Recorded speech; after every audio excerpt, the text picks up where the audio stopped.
Hello and welcome to Atop the Fourth Wall, where bad comics burn. Patreon-sponsored review time again, and we once more have a video game to talk about.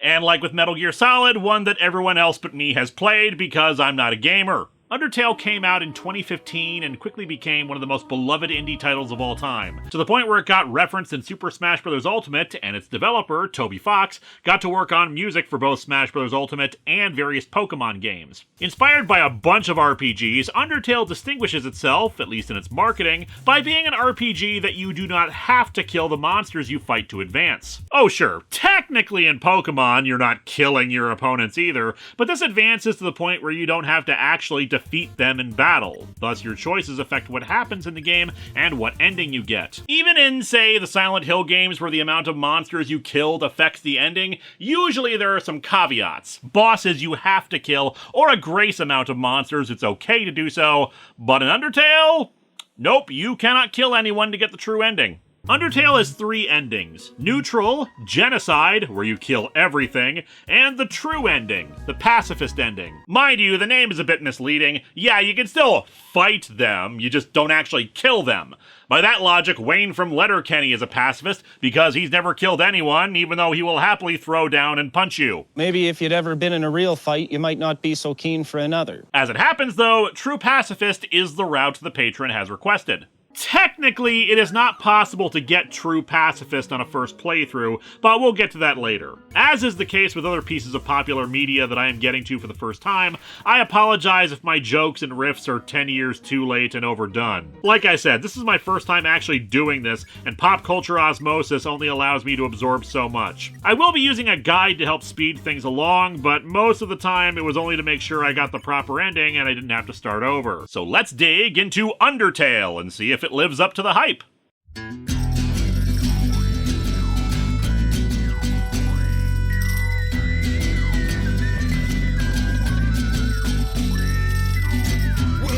to Atop the Fourth Wall, where bad comics burn.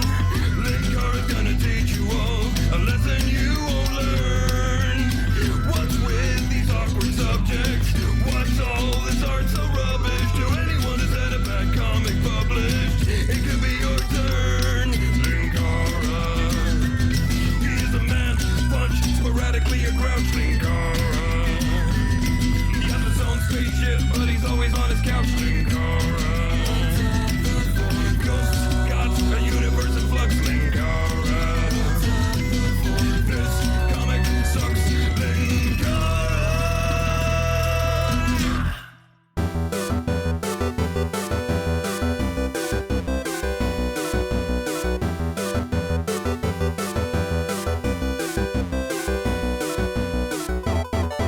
Every time you open the game, you're given some exposition about the backstory here. Originally, two races ruled over Earth: humans and monsters. One day, for undisclosed reasons, war broke out between the two races and humanity won, forcing the monsters underground and sealing them away with a magic spell. Dick move, but at least they weren't taking the genocide route. A long time later, at Mount Ebot in the year 20 Tex, a child seems to enter a cave. Legend speaking of those who climb the mountain never returning. Now, normally, with that reputation, we should probably avoid said mountain, but since this is the pacifist run, we do have a reason. Because I think the climber wants to hug the mountain. Instead, they trip and fall down right into a menu screen. Anyway, we start things off by naming the fallen human, though this naming screen seems to be a bit drunk. And our character wakes up on a bed of flowers. Walking around, we soon see this incredibly helpful tutorial greeter named Flowey. He explains the combat system, that this little red heart represents our soul, the very culmination of our being. According to Flowey, our soul starts off kinda weak, but it's bound to get stronger if we absorb lots of LV, or love. What does HP stand for?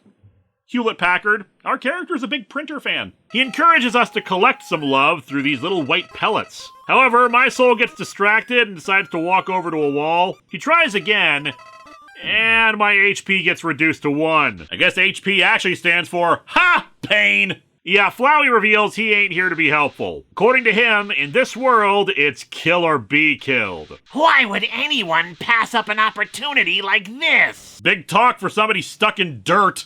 He surrounds us with pellets to finish us off, but a fireball comes out of nowhere to punt him away. Strange how the fire doesn't hurt the plant. And we meet this nice lady, Toriel. She explains that she's the caretaker of the ruins we've fallen into, and says we're the first human who's fallen down here in a long while. A surprising amount of gophers find their way in here, though. She leads us into the catacombs, and we have our first save point, which can instantly heal any damage. We will be making extensive use of these in the playthrough. The ruins, she explains, are full of puzzles to open doors and disable traps. While normally these are just your average game mechanics to, make the game interesting, the puzzles actually have an in-universe explanation. Getting ahead of ourselves, but we'll later learn that any humans who come down here are intended to be killed or captured, and the creation of new puzzles are a way to slow them down or kill them. Toriel also explains combat via a test dummy, namely, don't do it. She says we should just strike up a conversation with them, and she'll come by and resolve it for us. Ooh, bad parenting lesson. A child can't expect their mother to fight all their battles with mannequins for them.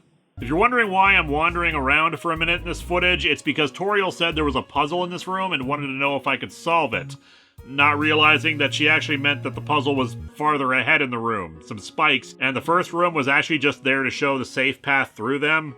Whoops. She leaves us alone to go run an errand and asks us to stay in the room until she gets back, but gives us a cell phone we can use to talk to her. Man, Verizon's coverage area is bigger than I thought. Naturally, we do not stay in the room and explore the catacombs, a frog explaining to us how to defeat enemies without fighting them, using the act button and doing some of the other commands, usually talking to them in some way, until the enemy decides they no longer want to fight, and then we can spare them. We get no EXP, but we might get some gold, which seems to imply that even if we're not killing them, we're still mugging them. While solving puzzles, Toriel asks if we prefer cinnamon or butterscotch. I'm a cinnamon guy, though she sounds a bit disappointed. Though less so after we say we'd still be okay with butterscotch. Along the way, we meet a ghost named Napstabluke that we have to fight for a bit, and buy a donut from some spiders. It's for their bake sale, you know. Soon enough, we've gotten through the catacombs and arrive at Toriel's house.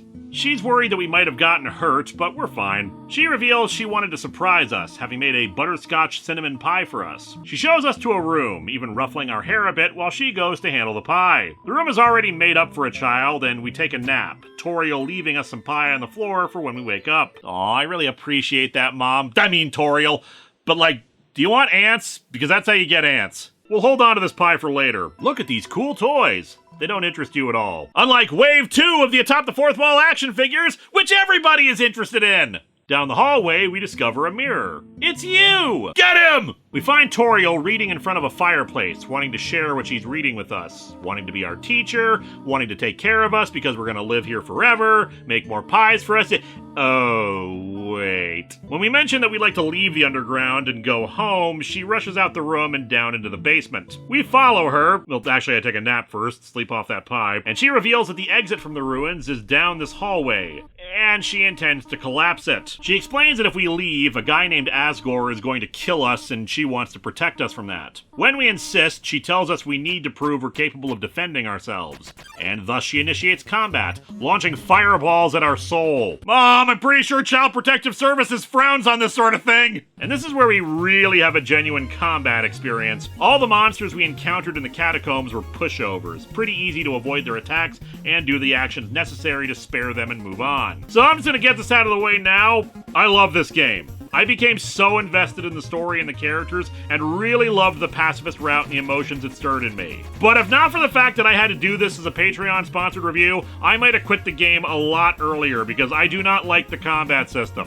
Now, this is entirely a me problem, to be sure. I'm not good at bullet hell. My reflexes are not twitchy enough for some of the very precise movements necessary, especially since pacifist route means I'm not getting any kind of stat increases to my speed and hit points. At least I'm assuming you get such increases. The fact that I got through the game with as few deaths as I did, most of them deliberate, we'll get into that later, is more a testament to the guide I followed and planning in advance to grab as many healing items as I could. Some fights are easier than others, and the thing is that some people will especially be confused by me bringing this up during the Toriel fight, because you can't really lose this fight unless you deliberately lose. She'll bring your hit points down to 1, but the fireballs start actively avoiding you. Toriel legitimately does not want to harm us. You can only die here if you run yourself into the fireballs, which obviously I did not do. She really wants us to be safe and keeps trying to convince us to stay, but you know, we're kind of insistent. She realizes that we'd be unhappy staying here. The ruins are very small once you get used to them. And I hired this flower as a contractor for putting in some new extensions, but he just keeps attacking any of the workers who come in to help and yelling, "It's kill or be killed." Really should have read the fine print on that contract. She says we can leave, but to not come back.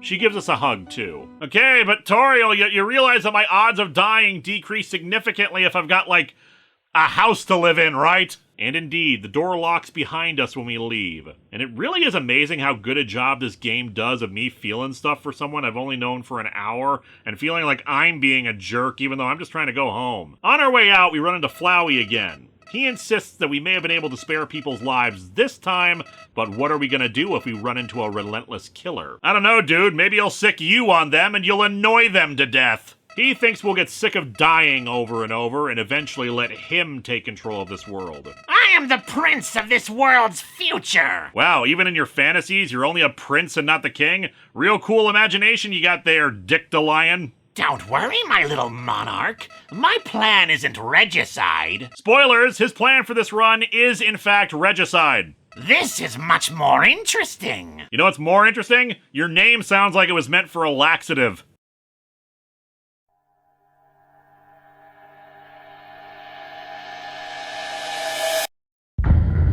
Just in case you forgot what game you're playing. Still, out of the ruins, and we find ourselves in a snowy mountain and... yeah, there's a vibe shift here, and I love it. Even with Flowey, the ruins were very pleasant and calm and safe, reflective of the mood Toriel wanted for us. But now that we're out of there on our own, everything is dark and cold and desolate. The trees are massive spires hanging over us, and the music is more like a creepy ambient drone. We're soon followed by a shadowy figure, who slowly tells us to greet him. He offers his hand to shake...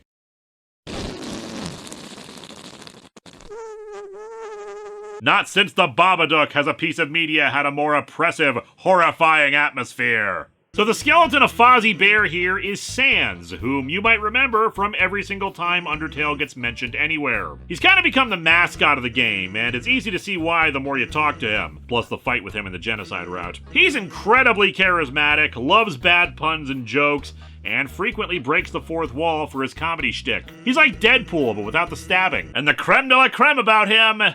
his name derives from the font Comic Sans, which of course his dialogue uses when talking. And despite it being such a hated font, it amazingly works really well for him and actually looks decent when pixelated. He explains that he's actually supposed to be a guard, watching out for any humans who exit the ruins, but he doesn't really give a crap about that job. His brother, Papyrus, though, takes his job very seriously, even though he himself is not. Sans has us stand behind a conveniently shaped lamp when Papyrus approaches. Sup, bro? You know what's up, brother! It's been 8 days and you still haven't recalibrated your puzzles! Guys, I don't think things are going very well for the Skeleton War. Also, if you have any problems with me giving Papyrus the Skeletor voice while he looks and talks like this, then I don't even know what we're doing as a society anymore. Sans, just to be a little troll, suggests that Papyrus look at this cool lamp nearby. I don't have time for that! What if a human got through here? If he's named Linkara, he may very well review that lamp! Keep an eye out! Papyrus has aspirations to join the Royal Guards, which he thinks will bring him fame, recognition, and friends. Still, Sans says that he's not actually dangerous or anything, and asks if we can meet him since he's never seen a human before. We soon run into them again, and Papyrus is overjoyed that he can actually prove himself. Human, you shall not pass this year! I am a servant of the secret fire, wielder of the flame of Honor! The dark fire shall not avail you! Flame of Udun! I, the great Papyrus, will stop you! I will then capture you! All right, how you gonna get him? Skeleton power? However, he does not attack, instead retreating for us to deal with a sentry post that has a doggo within it whose vision is based on movement. I will say I like this idea for the bullet hell combat. Certain colors mean different things to the projectiles. You won't experience like 8 different colors at once, but occasionally you'll get something like this. The projectile is blue, so you're expected to stay still and let it pass over you. If you're moving, that will hurt you. We run into a snowman along the way. Hey, can you help me with this? Yeah, the snowman is stationary but wants to see the world, asking us to bring a piece of it along. It doesn't do anything. It's just a little world-building thing that has some dialogue later on if you bother to keep it in your inventory, which isn't exactly big to begin with. Thanks for the help, bud. Papyrus's plan to stop us is to force us to do puzzles that will confound us. But they don't work right. Or in one case, Sans just left us a word search. Took me an embarrassing amount of time to realize the game didn't want me to actually do said word search. His next plan is to leave out a plate of spaghetti for us to eat. You'll be so busy eating it that you won't realize you aren't progressing! Nice execution. You're doing terrific. After we spare several doggos, we encounter another puzzle from Papyrus and easily get through it. He's mystified that we weren't distracted by the spaghetti, asking if we left some behind for him. I say yes, and he's touched by this. I, Papyrus, the master chef, will make you all the spaghetti you can eat! What? More spaghetti in there! We cooked spaghetti to order!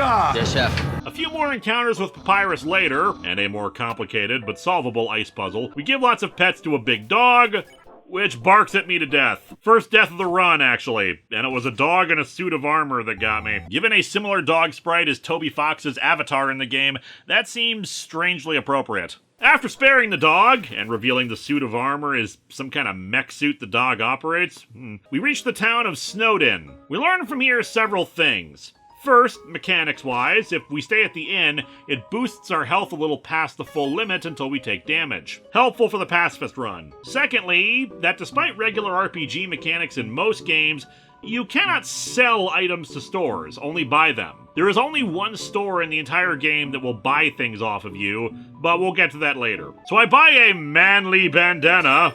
Oh yeah, take a look at that. I'm so manly, I've got infinite ammo now. We then head to the library. Yes, we know, the sign is misspelled. Honestly, I'm more surprised you guys speak and write in English. I'd have thought you had an ancient language of wingdings or something. Who the hell is W.D. Gaster? In the library, we get some info that probably doesn't seem important at first, but definitely is for later. We learn that when monsters die, they turn to dust, and it's a regular tradition among the monsters to put that dust on their favorite object so that their essence remains with it forever. Less important, but just odd, is this werewolf-looking dude taking ice cubes and just tossing them into the river. We'll see the ice cubes as they go along, and they eventually end up in a big magma flow. Maybe as a form of cooling for the facility it's in? I don't know. Heading out of town, we encounter Papyrus and have to fight him, even though he's reluctant to do so. Fortunately, I am able to defuse the situation by offering to take him out on a date. Though before that happens, we introduce another battle mechanic.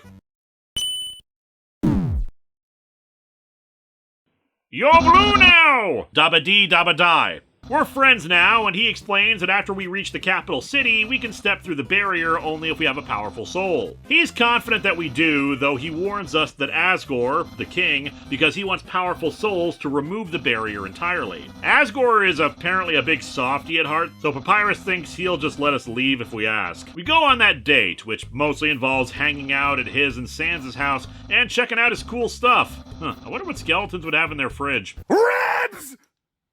Spare ribs!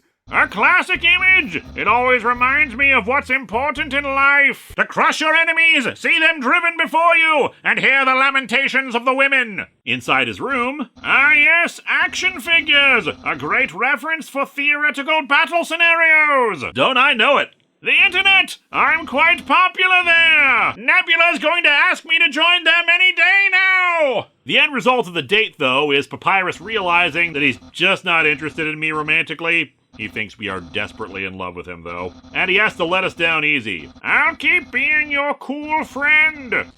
I don't know. I think we should be enemies. Anyway, time for the next section, the Waterfall. I should note that for the sake of brevity, I'm skipping quite a few details and people we meet along the way. It's just full of excellent world building, jokes, and foreshadowing. It's totally worth it to talk to everyone in the game and check on random objects. More importantly, we run into another child here. No name ever given, simply referred to as Monster Kid. We met him in town, and we learned that he snuck out to try to find Undyne, Papyrus's boss and the leader of the Royal Guards. According to the kid, she's also the friggin' coolest in the world. Hiding in some tall grass, while avoiding wild Pokemon, we see Papyrus reporting to Undyne about how he fought the human, but failed to capture him. Undyne apparently tells him she'll kill me herself to get my soul, but Papyrus is iffy about all that. Man, it's nice to have an ex who's still supportive like that. After I get killed again, this time by some kind of Naga horse thing?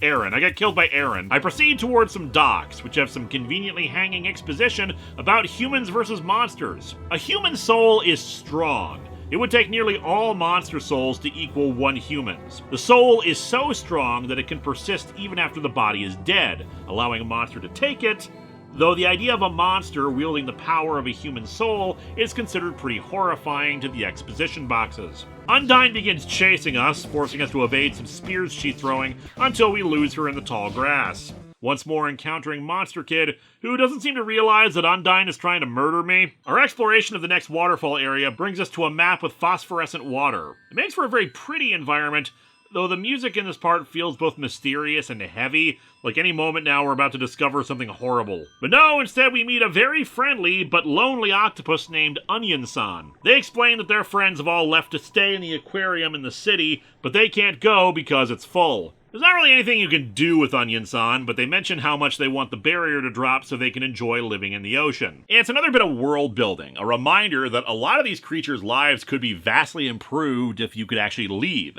that this imprisonment is unfair to them all, and things are only going to get worse for them, contributing to the choice you'd make here when you reach Asgore.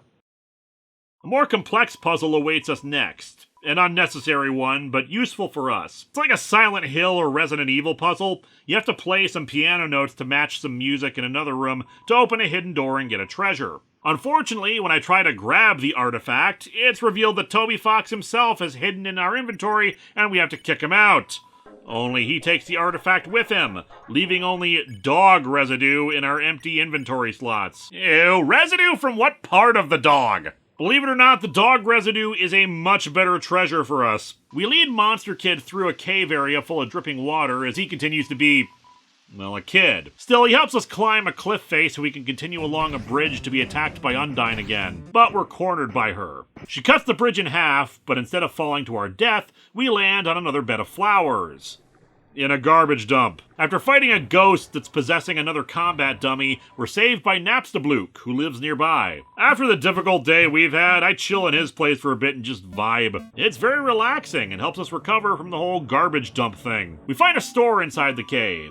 Once again, we can't sell anything, but he tells us the place to sell stuff is the Temi Village, if we can find it. We ask him about the symbol behind him on the wall. That's the Delta Rune, the emblem of our kingdom. I think more people will know about it in a few years, like 2018 or so. He explains that the symbol is ancient, predating their known history, but that it's interpreted to mean various things. The three triangles representing the monsters underground, while the circle and wings refer to a prophesized angel that's supposed to come from the surface and bring them freedom. However, lately people have been reinterpreting it as an angel of death come to destroy them all. Fortunately, we are not taking that route. No, we're taking the route that leads through some luminescent mushrooms and the special enemy Temi. More on them in a bit, as we're once more cornered by Undyne. She explains that Asgore needs 7 human souls to break the barrier, and we're number 7. And she says that Asgore will revenge himself upon humanity for what the monsters have had to endure. She prepares to kill us, but then Monster Kid jumps out again,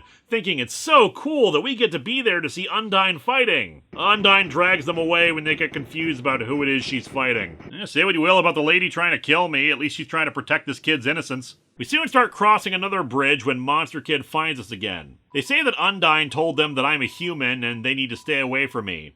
But the kid doesn't want to be enemies with me. Yo, say something mean so I can hate you. You like Marvel! I'm sorry, that was way too mean. Yeah, I refuse to do so, and even they can't muster up anything, so they decide to go home, but then slips and almost falls off the bridge.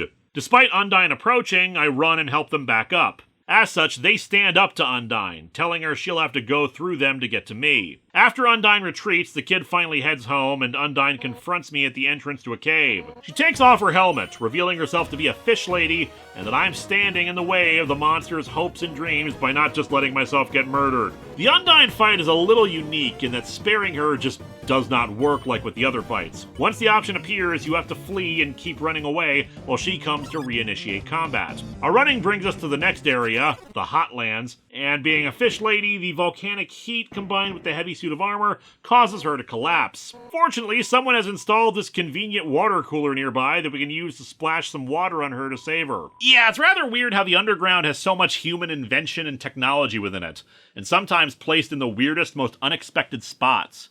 Though they do say in the game that garbage from the human world does at many times end up here, so it's not like this is coming out of nowhere.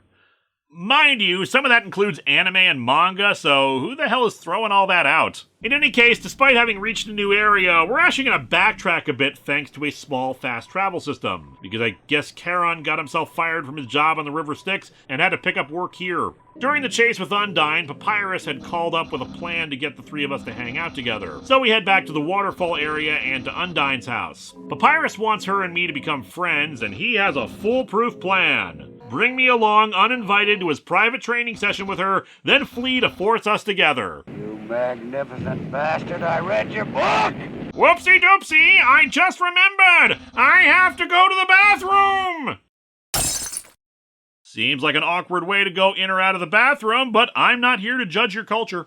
Undyne makes it clear that she has no interest in becoming friends with me, but then Papyrus hears this through the broken window and makes it an ego thing, that Undyne isn't up to the challenge of becoming friends with me. She's pissed at the implication that there's something she can't do, and swears that not only are we going to be friends, we are going to be absolute maxi extreme ultra besties. Thus, she aggressively pursues becoming our friend, though she does open up a bit about her history, about Papyrus, etc. However, when she realizes that she's supposed to be having a cooking lesson with the skeleton right now, she decides to have it with me instead, and ends up burning the house down. The best friendships are forged with arson. She tries to fight us again when she thinks she can't be friends with us, but a weak attack on her makes her immediately change her mind, reminding her of someone she used to know that also had a big heart. She also encourages me to try to persuade Asgore to just let me go home rather than fighting. After all, eventually some asshole will fall down and she can take their soul instead. Hooray! Question mark? Now let's get the hell out of this flaming house! Wait, were we still inside when you challenged me? Aren't you the fish lady who couldn't handle the Hotlands? Anyway, she goes to crash on Papyrus's couch while her house burns down. Still, being back in the waterfall reminds me that we never did find the Temmie village, so let's head south and try to get to it. We do locate it and... the Temmies are lolcats. 2015 was so long ago and I miss it.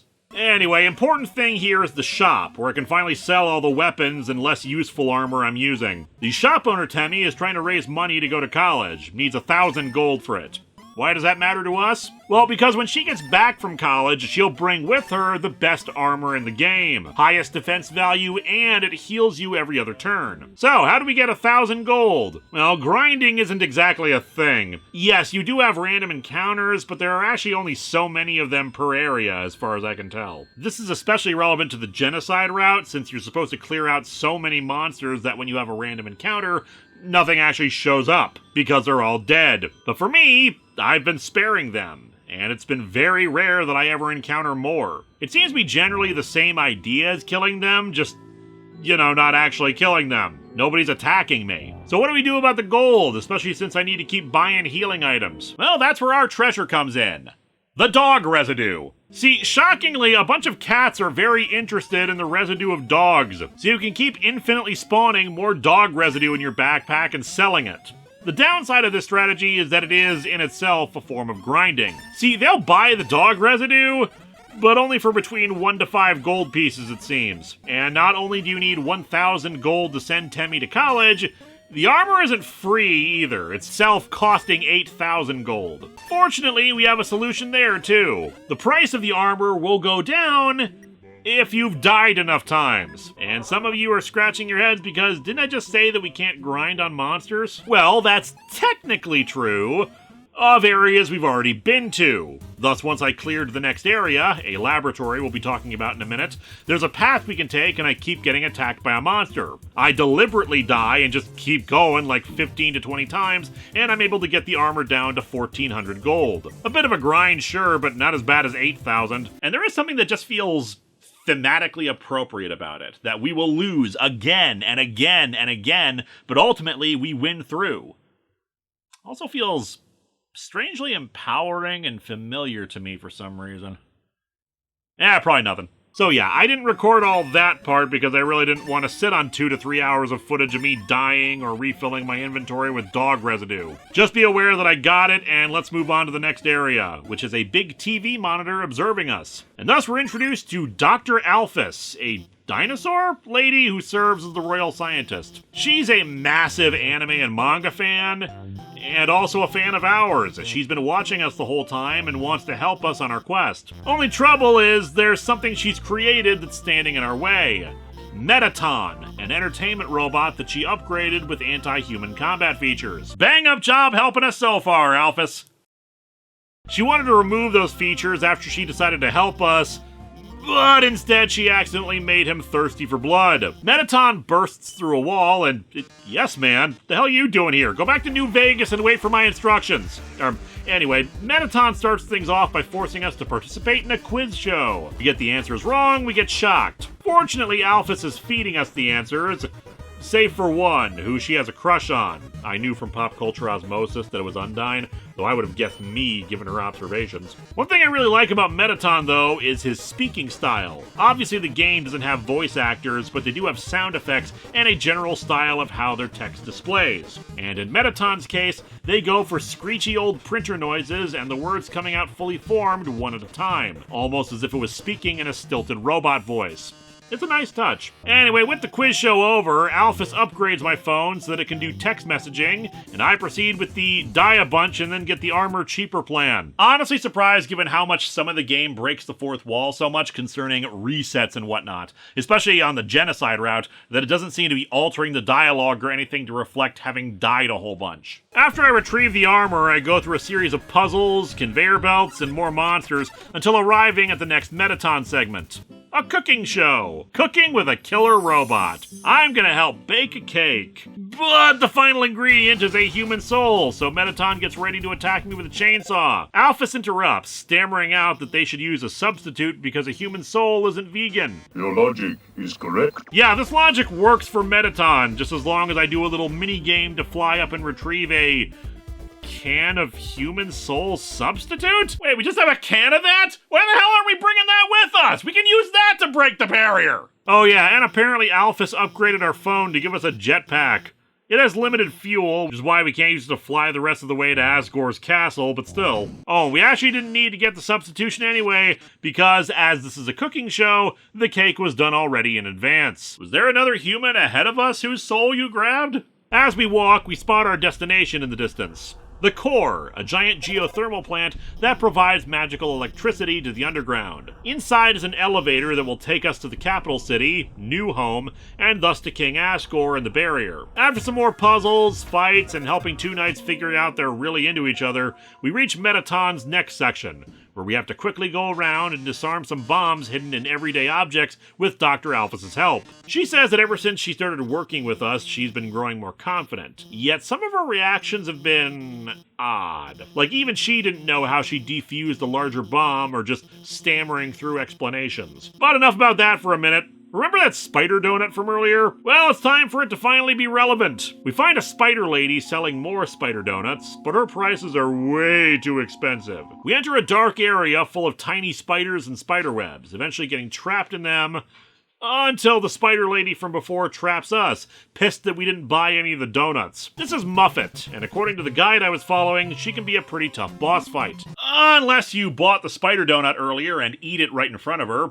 at which point a spider comes down to inform her that we are already a paying customer, and thus she lets us go. Affordable commerce and pastries save the day once again. We arrive at another Metaton performance, this time with him in a dress singing to us about the current political state of things between humans and monsters. Cherry blossoms are a nice touch and really sell it. He tries to trap us to incinerate us with fire, but Dr. Alphys saves us once more. We engage Metaton in combat, though this time Alphys has equipped our phone with a button that turns our soul into a vertical shooter game. Somehow, shooting a robot with lasers from our soul does not count against the pacifist route. Alphys once again says that meeting us has helped her, She felt really down about herself, but this experience has been good for her self-esteem. We reach MTT Hotel, a hotel that Mettaton set up stationed right at the core for visitors. Hey, go up the creepy alleyway on the right for some great deals. And for some great armed robbery. I kid, it's actually another store, but we're not really going to do that right now. No, we're going to dinner with Sans. Sans asks if we're sure we want to leave the underground. After all, we have food, shelter, and friends. I appreciate the sentiment, but a gilded cage is still a cage. Hell,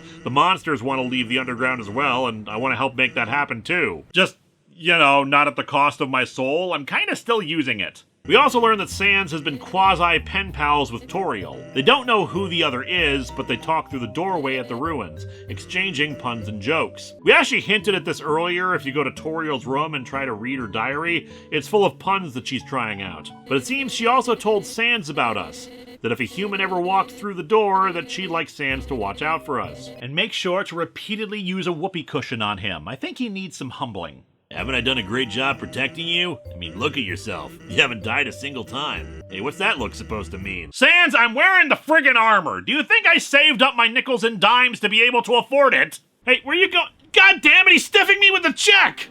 Ugh. Anyway, the hotel acts like the inn at Snowdin, just more expensive to stay at. We'll save it for later. For now, though, we head up into the core. Alphys is on hand to help, especially when the elevator isn't working. Except her map of the facility doesn't match what's actually here. Her attempts at disabling things isn't working, and there are monsters inside when there aren't supposed to be. After some puzzle solving, we finally reach the end of the core, where the elevator should be, and are confronted by Mettaton. He reveals to us the very sad truth. Mettaton was not acting independently. All these scenarios, the puzzles, the fights, the supposed attempts by Mettaton to kill me, were all set up by Alphys. Not to actually kill me, but to endear herself to me. She wants to join my quest, but thought she needed to insert herself into the story and be useful to me. Thus, she plans to interrupt the final battle to stop Mettaton and be the heroine of my story. Hopefully even enough to convince me not to leave. Alphys, I'm very disappointed. This is an RPG! Picking people up and forming a party is a natural thing in that. You could have just asked! Mettaton is sick of this charade and has decided to put on a show of his own. Kill me to entertain the people watching, and to prevent Asgore from destroying humanity with my soul. Then he'll go through the barrier himself and become a popular entertainer. This is one of the harder fights of the game. It goes on a while, but thankfully Alphys does want to help and provide some insight. By getting Mettaton to turn around, we can activate a switch that changes him into his alternate form, Mettaton X, a handsome, more humanoid version. This is where the fight length comes from. We have to raise the ratings bar by doing certain actions until it's at least 10,000. The ratings are otherwise dropping all the time, so it requires you to be fast and keep going even if you would otherwise need a minute to breathe. Once we reach 10,000, Mettaton accepts calls from the audience, who all express that they're sad that Mettaton's show is ending so he can go to the surface, wanting him to stay and to keep entertaining. What's more, the Mettaton X form consumes a lot of power, so he shuts down for the time being. Alphys finally getting inside. As we leave the core, she admits that she lied one more time to us. A human soul is not strong enough on its own to pass through the barrier. It needs a monster soul as well. The only way we'll be able to escape the underground is if we kill Asgore. Oh crap, thanks for warning me now, Alphys. I could have told my patron that it was impossible to do the Pacifist run and saved a lot of time. She runs off, and we take the elevator to New Home. Surprisingly, it feels pretty empty, especially when it's all gray and stuff. Certainly reflects the news that the only way we're making it through this is by murder. We approach the castle, except right before it is a house that resembles Toriel's. As we walk through the house, monsters encounter us. Not to fight, but to tell us a story. A long time ago, a human child fell into the underground and was found by the king and queen's son, Azrael. The child was adopted by the royal family and became a second child to them. The underground was full of a hope for the future by this, but the child fell ill and died. Their last request was to see the flowers from their home village again, but obviously the monsters couldn't fulfill that promise.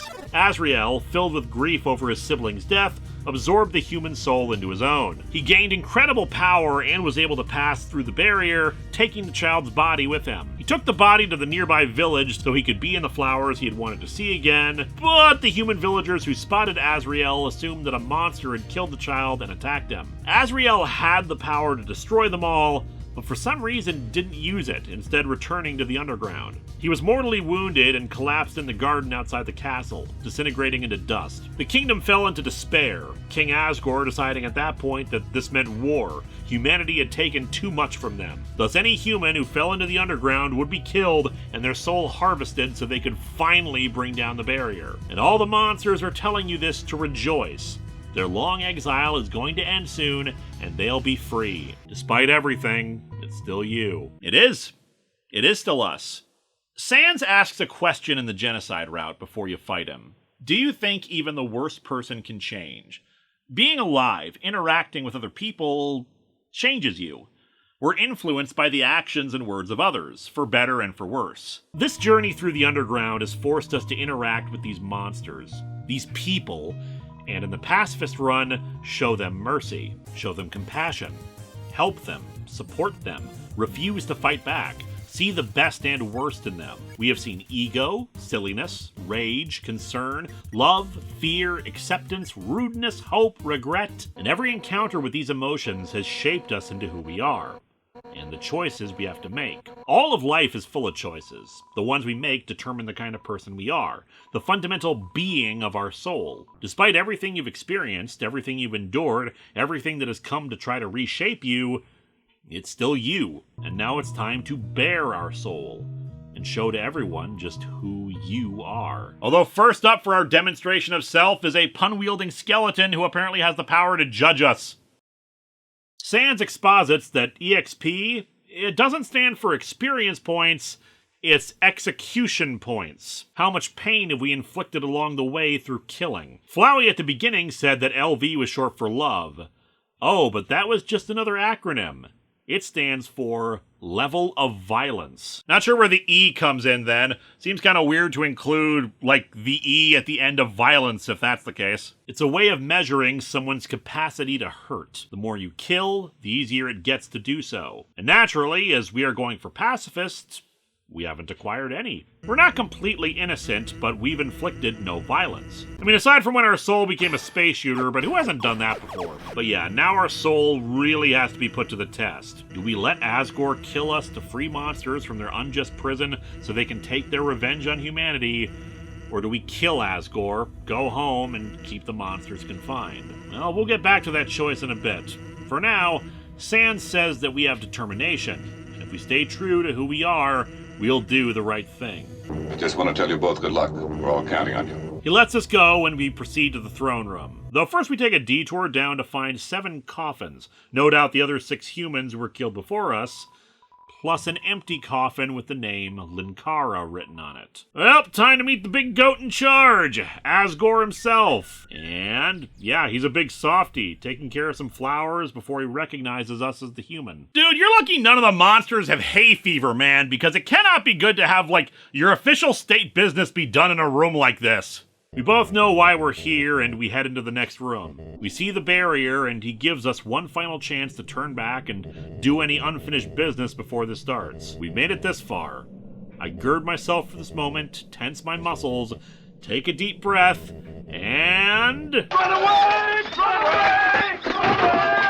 Yeah, believe it or not, I go all the way back to Snowdin Town to get some supplies. Namely a healing item named Bicycle. Basically a twin popsicle that I can use twice to heal up, kind of doubling my healing capacity. Since my hit points never advanced, I'm still only at 20, so a low-level healing item can heal most of that up. I also nap at the hotel to gain some additional hit points. After all, it might be expensive, but I'm not going to need this gold where I'm going. So yeah, we return to Asgore and begin our fight. And he immediately pulls out a trident and destroys the mercy option. We can't spare him without it. Well, now I can't really stay true to myself and what I think is right if the game doesn't give me the option, dang it! Yep, we have to actually fight him. For the first time in the entire run, I actually have to do the combat against what might be the final boss. Still, we whittle his hit points down, consuming all my healing items along the way, including the butterscotch pie from Toriel. Held on to that for all this time just for this fight to lower his attack and defense. Once his health is low enough, he collapses.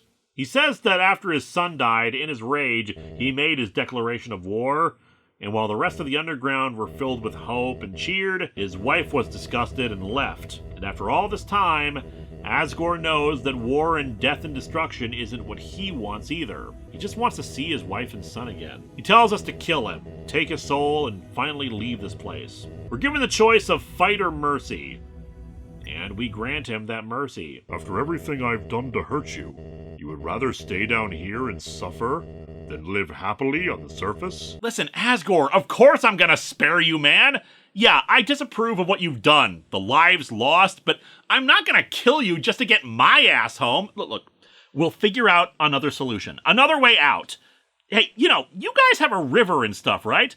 That water has to go somewhere, or else you'd all be flooded. Are we sure the barrier's location was the only way out of here? Maybe the barrier only is for this part, and we can create a new exit in another part of the...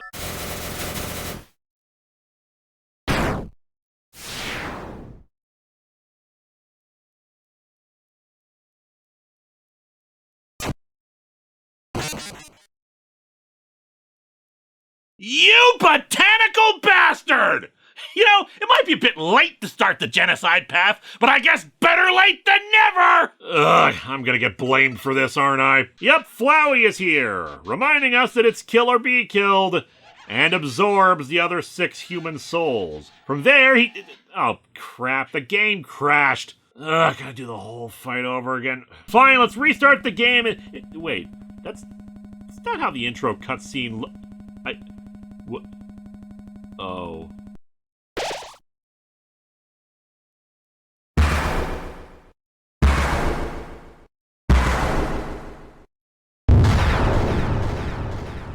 Okay, so, I may have been a bit harsh with that dirt comment earlier.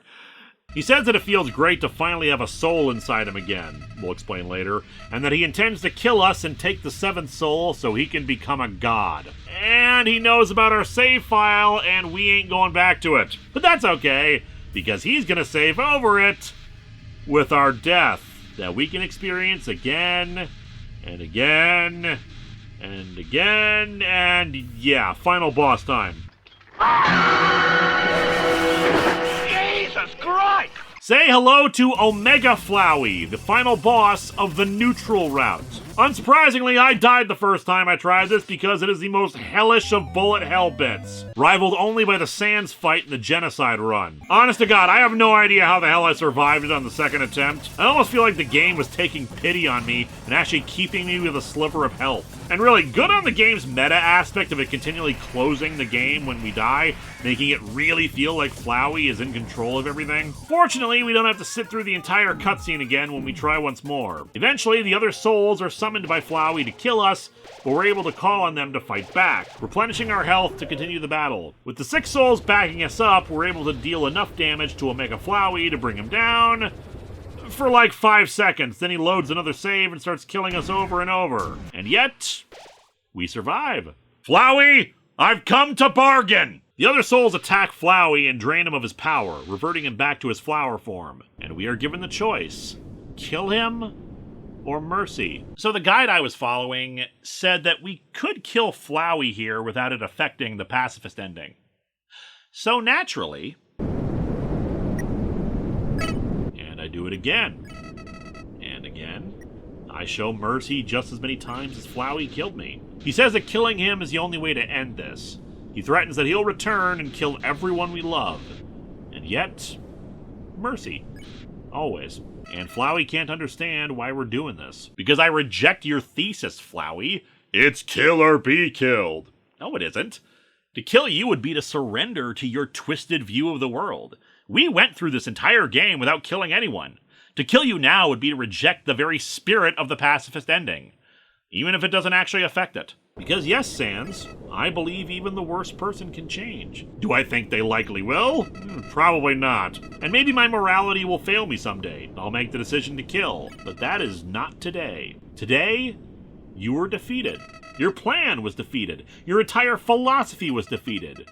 By mercy. My mercy. Because despite everything, it's me. This is who I am. After Flowey runs away and the end credits are shown, we get an epilogue of Sans calling us to update us on what's been happening underground since we left. After we killed Asgore. God damn it, now I gotta go back in there and set the record straight. But, as I said, this is the neutral ending. The pacifist ending is only available if you've beaten it on neutral first. Flowey returns and says that this ending seems a bit harsh. We did everything right, but things aren't as happy as they could be. As a reward for doing everything you need to do for the pacifist ending on the first playthrough, your save file is amended to just before you fought Asgore, so you don't have to play the entire game over. So, let's go do the last things we need to do for the pacifist ending. Namely, we befriended everyone closely, except for Dr. Alphys. Things were kind of left ambiguous there. Undyne summons us to deliver a letter to Alphys.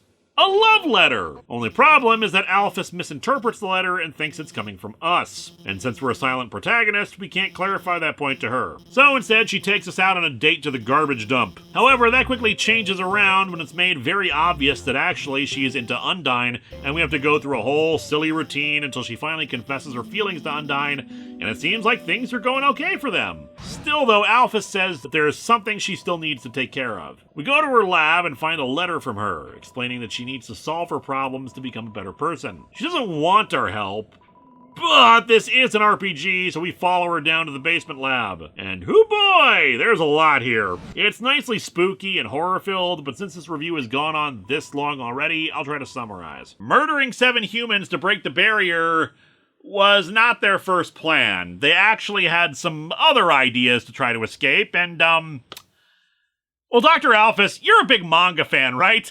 You ever read Frankenfran? Since monster souls were weaker than human souls, Alphys attempted to strengthen monster souls so they could survive even after death like human souls could. Throughout this journey, anytime we saved, the save file said we were filled with determination. That's the power that keeps human souls around. As such, Alphys tried to extract determination from a human soul and inject it into some monsters near death. However, instead of dying so she could extract their souls, the body seems to stay living. She had to lie to and eventually stop talking to the families of these monsters, who all suddenly seemed to recover from their near-dead state. She told said families that they were recovering, and then something happened. The monsters melted. Their bodies fused together. Still alive, but now merged into these blob creatures. Fortunately, they're not dangerous. Alphys has been taking care of them and has now decided that she needs to confess what happened to them and their families to let them go. They are still alive and conscious after all. They deserve to not be cooped up in a basement just because Alphys was afraid of the consequences of what would happen if she revealed it. But yeah, as part of being a better person, she needed to take care of this. And in the epilogue, we actually do see these creatures happily reunited with their families, so good on that. But that's not the only reason we're down here. See, we also found a room full of VHS tapes. Rather than this being the start of some analog horror quest, it instead raises new questions. On the tapes, we overhear Azrael and the human child that was adopted by the king and queen talking about some plan to get the monsters free of the barrier. And it seems the kid deliberately got himself sick to pull this plan off, to the horror of Azrael. But that's not even the weird part. The weird part is that they refer to this kid by the name I entered for our character.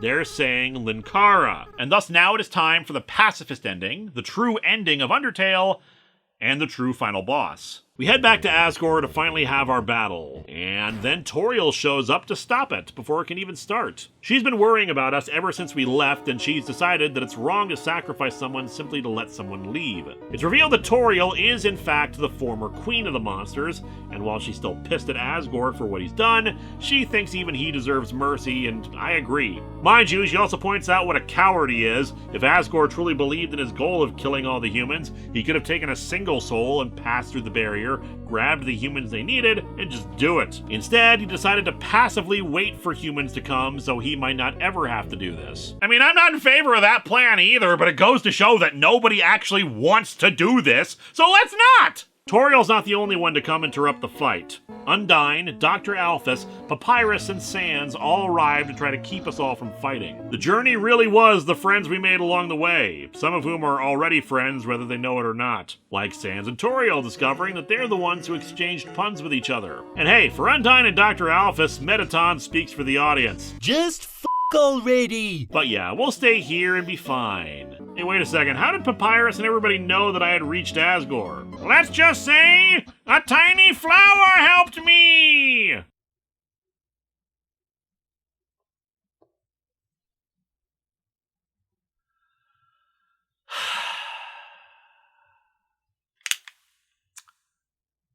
Okay.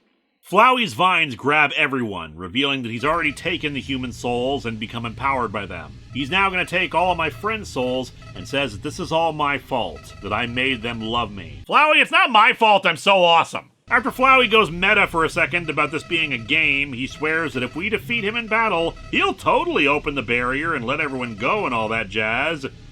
And then puts us in an impossible-to-win situation. Hey, Sans, you want to do your Megalovania thing now? I feel like it'd be helpful. Actually, everybody gets in on saving me, using their powers to block Flowey's attacks. After my friends give their words of encouragement, the rest of the monsters we've encountered along the way come in to lend their aid. This is some real Vandred stuff right here, and I am all for it. Unfortunately, so is Flowey, as he claims that this is just letting him absorb all their souls at once. And then this kid shows up. I was so tired of being a flower. Yeah, but I see you weren't tired of being an asshole. Say hello to Azrael, the late son of Asgore and Toriel, the true identity of Flowey, and the final boss of Undertale's Pacifist route. And honest to God, I find it to be an easier fight than Omega Flowey. It helps that we actually have access to our healing items, plus we do get the rest of the turn-based combat, as opposed to constantly being stressed out by every single attack being thrown at us by Omega Flowey. He plans on resetting the timeline over and over to keep killing us. Though oddly, he keeps speaking to us as if we're supposed to know him, even though he's been dead since before we fell into the underground. He assumes his final form, resembling the Delta Rune symbol from earlier, and our HP is reduced to 1. A single blast comes out and shatters our soul, but it refuses to break. Still, we can't do anything to Azrael, though maybe we don't have to. We're not here to save the world after all, we're here to save the people we love. And so we do a series of little mini-fights against the absorbed souls of our friends, reminding them of who they are, what we've done together. But there's still one more soul to save. So, hey, did you happen to notice how in the intro sequence, the child that fell in the cave had a different colored shirt than the one our character is wearing? And have you noticed how not a single person aside from Azrael has called us by the name we inputted at the start? We flash back to Azrael finding that child who fell down and died. Azrael's dialogue talks about how desperately he wants Linkara to stay, that he can't lose him again, begging him to just let him win already. He unleashes the biggest Kamehameha of them all, our hit points going down into decimals, but we just keep holding on, and still we try to save him. As he's crying, he finally reverts back to his child form. I always was a crybaby, wasn't I, Linkara? I know, you're not actually Linkara, are you? Yeah, if it wasn't obvious by now, we weren't inputting our character name. We've been playing a character named Frisk this whole time. It's just nobody bothered to actually ask us our name. In retrospect, our friends are kind of jerks for that. But yeah, no, we inputted the name of the child who first fell. So, what the hell's going on here? Well, if you'll recall, when a monster dies, they turn to dust, and that dust is usually spread to objects to become part of them forever. It's a spiritual idea, but for reasons we'll be getting into in a bit, this became literal for Azrael. He died from his injuries in the human world, and his remains merged with a flower. However, as said, monster souls can't endure after death, so Flowey was soulless. It lacked the ability to love others. That's why Flowey in the neutral ending truly did not and could not understand why we kept showing it mercy. Once Azrael absorbed all those souls, his compassion and capacity for love returned. He says he understands if we hate him and can't forgive him, but of course the entire point of this journey is compassion and forgiveness. Plus, he didn't kill his dad in this run, and I get the blame, so that makes it easier. Unfortunately, we got some additional problems. See, he can't really keep all those souls inside of him, but he's also got a promise to keep. He shatters the barrier. The monsters are finally free, but now the monsters have to be released from him, and he's going to become a soulless flower again. He thinks it's best if we just forget about him, but we still hug him. He says goodbye, and we wake up, our friends surrounding us and saying they have no memory of what just happened. The barrier is open so we can all leave, though we're given a chance to finish up anything we want to do, like talking with everyone in the underground to hear their reactions to the news. And if you think that I'm gonna let a child die alone for a second time, what the hell game do you think we've been playing? I go all the way back to the very start screen, where Azrael is standing in the field of flowers we fell into. There's nothing we can do to keep Azrael from reverting, but at the very least, we get a clearer picture of why this all happened. See, we learned that Linkara, the child who fell, hated humanity.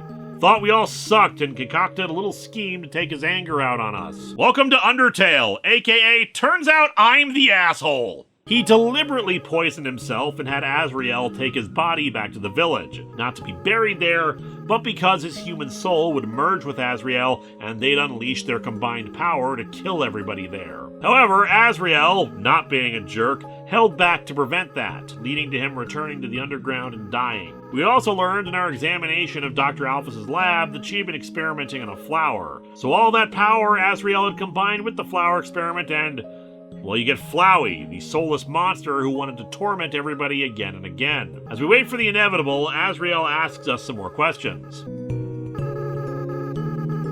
He wants to envelop that mountain within his body. He wants to make love to the mountain. He just wondered to himself why he thought of Frisk as Linkara, but he doesn't know why. Long story short, it has to do with the genocide route and the other child, canonically their name is Kara with a CH, having an even more murderously horrible scheme and timeline resets because of resetting the game, but we ain't worrying about all that. Frisk, thanks for listening to me. Well, to quote a non-anime piece of media, If I hadn't tried, the cost would have been my soul.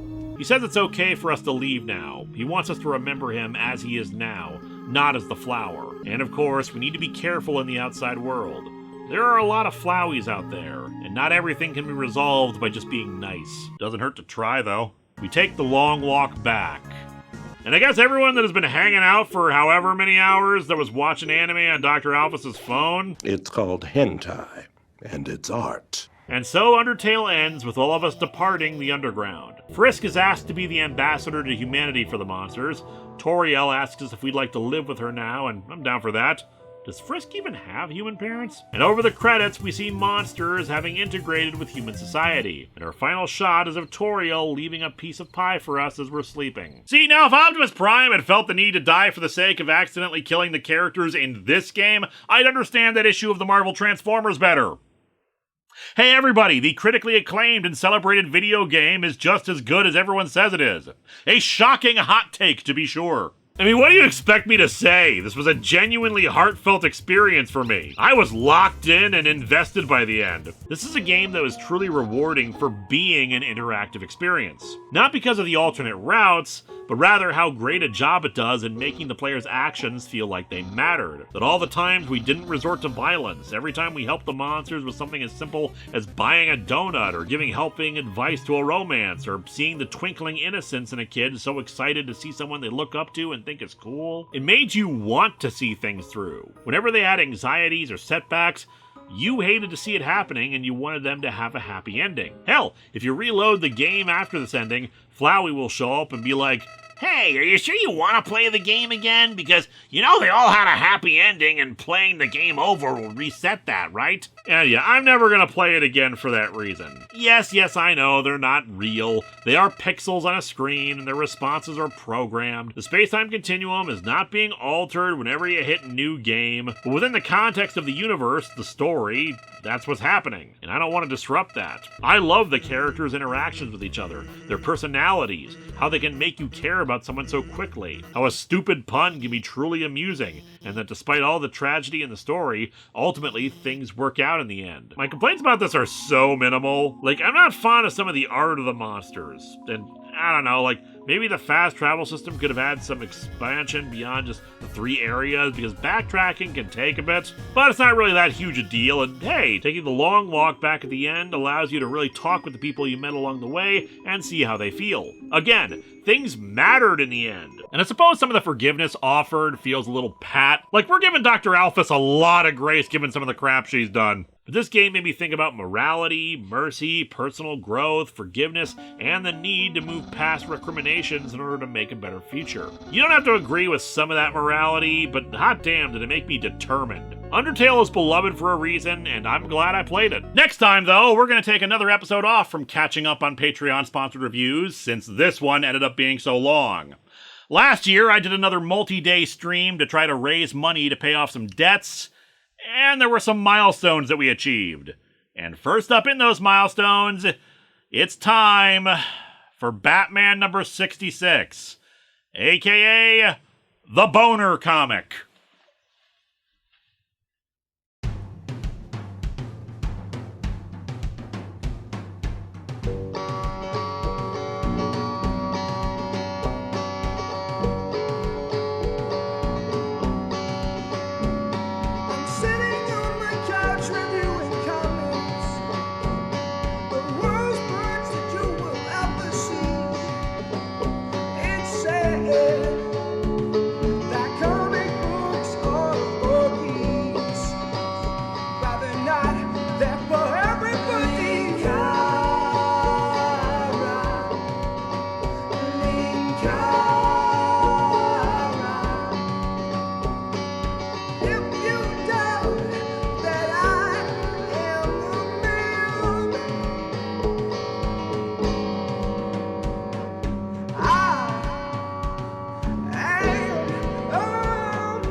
Please tell me anime is real! Oh, Undyne.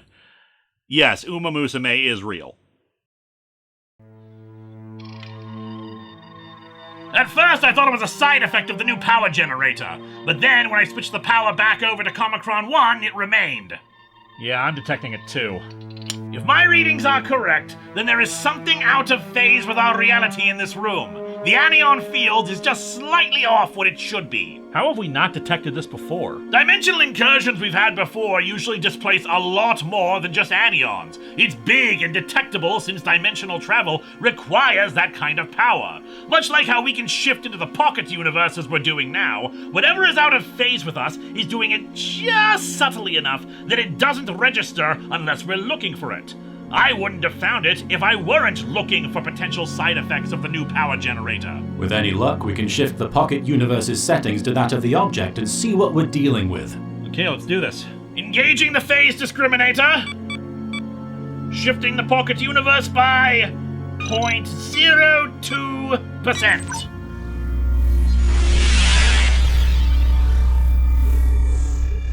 Hello there. Scanning now. This is definitely the object that's out of phase with our reality. I'm detecting sensor nodes, a transmitter system of some kind, and several other things I'm not familiar with. I think we can presume that this is how the architects are keeping track of us. Can it see us now? Are the architects onto us? Unlikely. If my scans are accurate, the sensor nodes are attuned to our normal dimension. Right now it's as blind to us as we normally are to it. Still, it's other functions I can't even begin to figure out. Oh, but I can! What do you mean? You know what this thing is other than a spy camera? It's a dimensional stabilizer! Interesting! I've seen this before! What? When? On Comicron 1! We have a couple of them on board the ship! It's one of the systems that requires Vice to operate! Well, what's it supposed to do? Well, parallel universes are being created all the time. Every possibility of every choice you make, etc., etc. But that goes doubly so if you're traveling through time. When you alter the flow of history, you can create a branching series of timelines from that alteration. But that's very dangerous. You can damage the timeline when you do alter how it's supposed to flow. As long as the damage isn't sustained, it'll heal along those new lines. The dimensional stabilizer, however, is a way to mitigate the damage. It would keep branching timelines from forming, stabilize everything along a single line.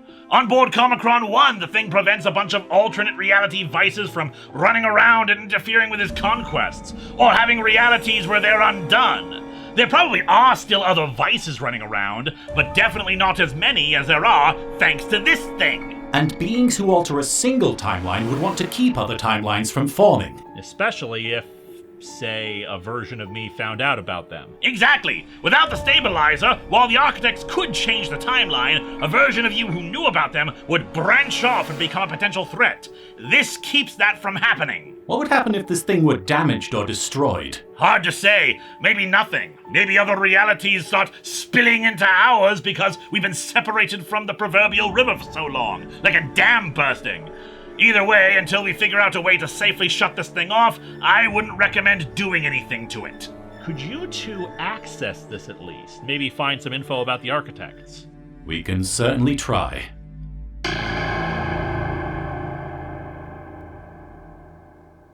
Hello my friends, please take a moment to like this video, subscribe to the channel, and hit the bell for notifications on new video releases. If you'd like to support future videos, you can check out my Patreon, buy merch from the store envy link in the description, or check out the t-shirts available from Fourth Wall. Thanks for watching.